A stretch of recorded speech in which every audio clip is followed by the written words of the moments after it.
മിസ്രിലെ രാജാത്തിയായ മഹദി സുലൈഖ ബീവി നിലാവ് തോൽക്കുന്ന യൂസുഫ് നബിയെ പ്രണയിച്ച അതിസുന്ദരമായ കഥ. ഇശലിന്റെ പകൽ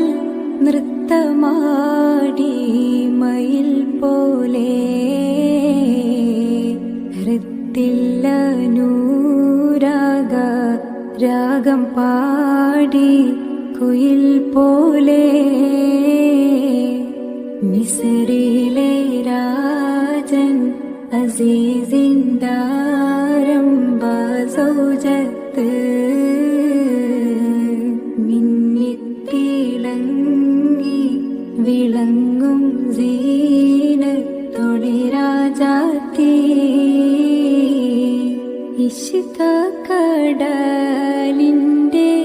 മോസപ്പോട്ടി മറിൻ